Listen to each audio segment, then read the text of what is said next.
Summer season is now slowly transitioning to the wet season sa Pilipinas.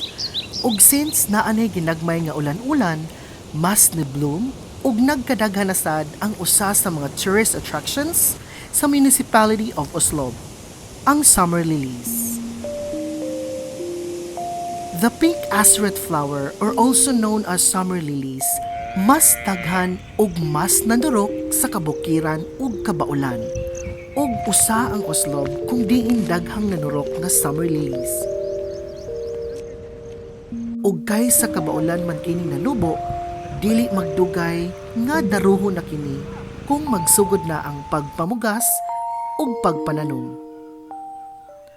Anaa kita karon sa usa sa barangay sa Oslob, ang Barangay Kanyang, kung diin naa ang white summer lilies. If ang starting point is from lungsod sa Oslob, take the provincial road going to Barangay Kanyang. Kung magsugod na ang aspalto nga dalan, naa na mo sa sitio Kagisan. Naaray eskina nga dili sementado sa inyong right para ma-access ninyo ang nahimutangan sa summer lilies. Ang perfect time sa pagbisita sa summer lilies kay early in the morning or late afternoon since nanubo ni sila sa open field. Ug ang kainit sa panahon, gikan 10 a.m. to 2 p.m.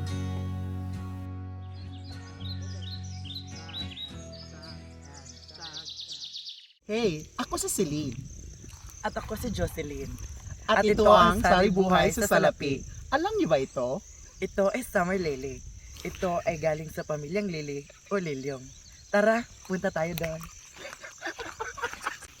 Alam nyo ba na ang summer lily ay may kulay rosas at puti? Alam nyo ba na makikita ang summer lily sa iba't ibang parte ng Oslo? Pakinggan nyo ito. Summer lily sa kanang kaan. O, diba? Hindi lamang sa kanang kaan makikita ang summer lily. Makikita din natin ito sa Kanyang. Ug since ang mga lilis kay naa kasagaran manubo sa kabukiran ug kabaulan, naa ni siya sa mga nagkaraiyang lugar or mountain barangays sa Oslob. Og before ni siya malaya or daruhon, bisitahan na kini if usa mo sa mga malingaw ug suroy-suroy sa kabukiran ug kung aduna asa presko ang palibot. Dili lang jud nato kalimtan ang atong pagka-responsible manunuroy. Nahimutang kini sa public area, so always remember to take care of yourselves and your belongings. Respect the place and be mindful of your steps. Naay area nga naanay mga tanom nga mais. Strictly clean as you go if magdala mo og mga masima-sima ug mainom. And lastly, always remember to live your life to the fullest and create your own beautiful stories. Asa na pud kaya ang sunod nga laag?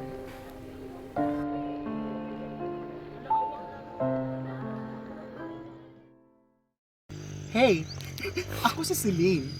At ako si Jocelyn. At ito ang Sari Buhay sa Salapi. Alam niyo ba ito? Ito ay summer lily. Gatawa ba yun?